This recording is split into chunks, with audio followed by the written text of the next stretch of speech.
Hey everyone!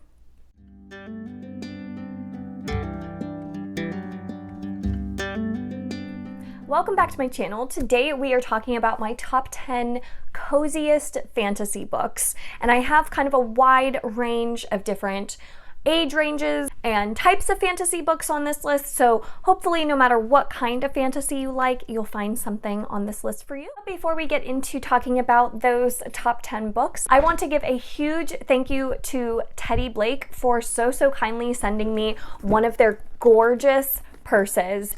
It is so gorgeous, so well made. I love it so much. Teddy Blake is a handbag company that makes beautiful Italian leather handbags at a fraction of the cost of name brand bags, but at the same level of quality as those name brand bags. And they create a handbag design for every style choice. All of their handbags come in multiple different kinds of colors, styles, and if you don't find a style that you love right away, they do release new collections every single month, and they always try to work very hard to develop new unique designs while also keeping their price point to affordable levels. They do have huge Black Friday sales going on right now, so make sure to go check out their website that I'm going to link down below. The bag that I selected for my purse was the Ava Gold 11-inch in orange, and I love this so much. It not only has this strap here, but it also has a cross body strap that I love. This is something that is key for me so that I can go hands-free with any of my purses, and I love the size of it. It's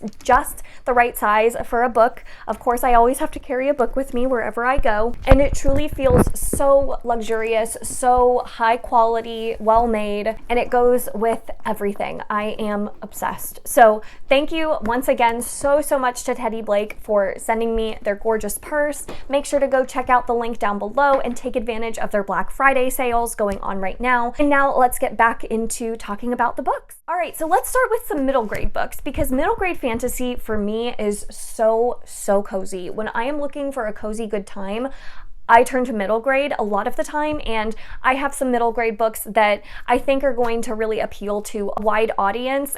The first being Amari and the Night Brothers by B.B. Alston. This is such a fun one. It's got that school setting that I love in middle grade fantasy. It's got amazing friendships, which is something I also love to see. It's got a really resilient and fun main character to follow, and it's got a fun paranormal world that you're exploring alongside the main character. Amari is a young girl who she has lost her brother. He has disappeared after working at this supernatural investigations job, and so she kind of puts it on herself to find out what happened to her brother and maybe find him and bring him home. So she enters this supernatural world and finds out things she didn't know about herself and her family, and it is fantastic. It's so much fun. Highly recommend Amari. Again, I think it can be enjoyed by any age. It's not just for a middle grade audience, but it's also great for that audience as well. I also, of course, have to mention Nevermore, The Trials of Morgan Crow by Jessica Townsend. This is a very fantastical, whimsical, fun middle grade fantasy series. It almost feels like if Tim Burton wrote Harry Potter, this is what it would be. You're following a girl named Morgan Crow who her whole life she's told she's cursed and brings kind of bad luck to those around her. She is sentenced to die, but right before that happens, she is kind of whisked away to this portal world known as Nevermore and enters this school and these trials where she is trying to kind of graduate into this world, and it is so much fun. Again, you're following a main character who is just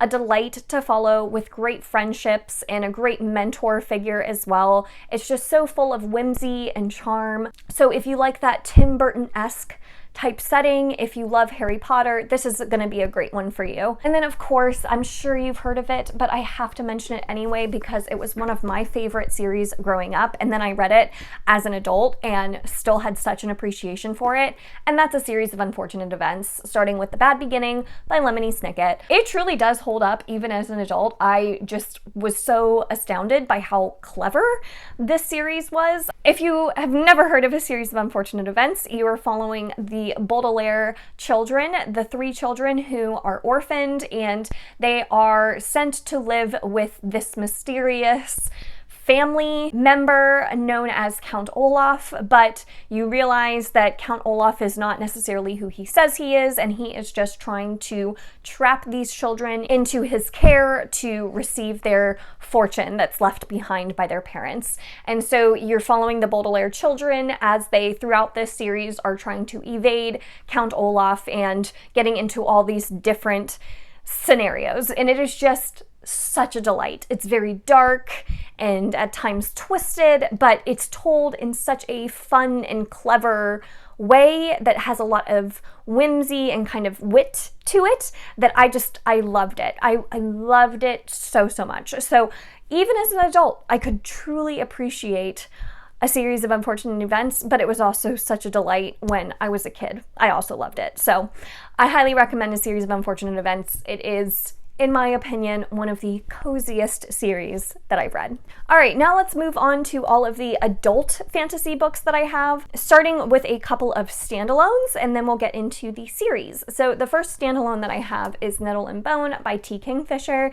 This is one that I think is very fairy tale-like in its quality. You're following a woman, her whole life has been pretty sheltered, but when her sister is married off to this pretty bad guy, this bad prince, who's probably going to abuse her, she takes it upon herself to go and save her from this fate, and she has to team up with this pretty eclectic group of characters along the way to kill this prince. So even though you have kind of a darker subject matter and some pretty heavy topics that are being addressed in this book, it's told with this very lighthearted tone and this humor throughout. And again, the cast of characters that our main character meets along the way are quite fun. You have a demon chicken, you have a witch who is very eccentric. It's just a lot of fun in that way. So I loved the cast of characters. I loved their dynamic with each other. The main character herself was a lot of fun to follow. She's very sheltered, so it's kind of like her coming of age story almost, even though she's an older character. So I really liked a lot about this book, and it's short and sweet. It gets right to the point and is also just a perfect one to pick up during the fall time. So I really enjoy Nettle and Bone. It's a really good one. Next one I have, of course, is going to be Tress and the Emerald Sea by Brandon Sanderson. This is one of his standalone Cosmere books that I think is a great entry point to Brandon Sanderson. If you've never read Sanderson before, I think that this one has a lot of appeal that could appeal to anyone who's not necessarily into huge epic fantasies. And even if you are into epic fantasies, I think you would get a lot out of this one as well. Tress follows a girl who is madly in love with this prince, but this prince gets sent off to this kind of evil witch character, and Tress has to travel across her land to save him. And what's so cool about this book is the world itself that you're exploring with Tress is so imaginative and creative and unique, and the magic in this book is so unlike anything I've ever read before. And the narrator of this book, the voice that's used for his narration is quite witty and fun. It's very humorous, and the humor could either really not work for you or it could work great for you. So it depends on whether or not you're going to love that narration style. I think that's a big factor of whether or not you'll love this book, but I personally thought it really worked and added to a lot of the whimsy of the book. I just loved our main character. I loved exploring the world alongside her, and if you love The Princess Bride, this one takes a huge inspiration from The Princess Bride, but instead of the prince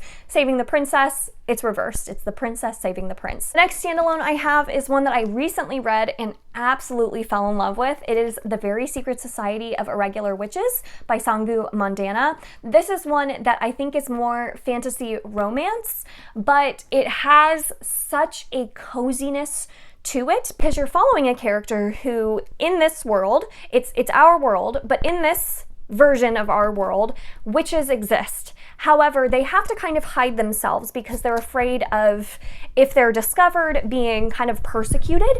And so these witches that do exist, they kind of have a secret society, but they have to kind of stay pretty isolated to stay hidden from the outside world. However, this main character, our witch, she gets the opportunity to work at this home where 3 young witches are being housed, and she is tasked with teaching them how to control their magic. And the dynamic that she has with these 3 children is so heartwarming and lovely, and at the same time you're also following romance that's blossoming between the main witch and one of the people who works at this home where these three witches reside, and it is just so wholesome and sweet, and I just loved our main character so much, and how much she loved and embraced her magic and her witchiness. I loved the way witches operated and the way magic worked in this book. It made me want to be a witch and have magic of my own, and I just loved the children in this book so much. There was so much to love about this book, and it truly is, for me, so much more than just about the romance. Even though the romance is wonderful, I just loved the messages in this book and the main character's kind of growth and development throughout this book. It was just perfect. It was such a sweet hug of a book. So one of the coziest books I've ever read. I absolutely am obsessed with it, and I cannot recommend it enough. Kind of along those same lines, and one that is very, very popular, and I believe for very good reason, and it's The House in the Ceran Sea by T.J. Klune. Of course I'm going to include this one because, again, kind of like The Very Secret Society of Irregular Witches, I think these go really nicely together because they both follow main characters who are tasked with kind of overseeing these magical children. And in this book, you're following a social worker, a very grumpy social worker who's tasked with going to this orphanage of magical children. And what is so wonderful about this book is not only the romance that blossoms between our main character and another character, but also the children. The children in this book make it so special. I love them so much. They each are so different and unique and wonderful in their own way, and the main character's relationship with the children and how that relationship grows and develops throughout the story is so sweet, and it just is the warmest hug of a book. I loved the messages and the themes that were explored in this book. I thought it was so different from anything else I had read up to this point. So I loved it. I loved it so much, and I can't recommend it enough. Truly, Chauncey and Lucy have my whole heart. Last standalone that I have is Half a Soul by Olivia Atwater. This book is the first book in a series of kind of standalone companion books. So there are other books technically in this series, but they don't necessarily follow the same exact storyline and characters. They're kind of each companions of each other. So Half a Soul follows a character who, when she's a young woman, she has an encounter with a fairy in a forest, and this encounter ends with her having half of her soul stolen away. And this half a soul that's stolen away from her causes her to have very, very subdued emotions. And so the setting of this book, you're in a very kind of Regency era England, and in this era of time, it's all about being a proper lady and finding a suitable husband. And so this main character, she really doesn't behave like a normal, proper lady of society and is having trouble being married off to a suitor. So wholesome and sweet, because when she finally does have a romance that starts to blossom, it is so just wholesome and perfect, and I loved the setting of this book and how cute our main character was. I loved our main character so much. The dynamic she had with the other characters because of this time period was just, it was perfection. So cozy, so fun, and just so charming. The last two books that I have are both parts of series. So the first one is going to be Mort by Terry Pratchett, which is the first book in the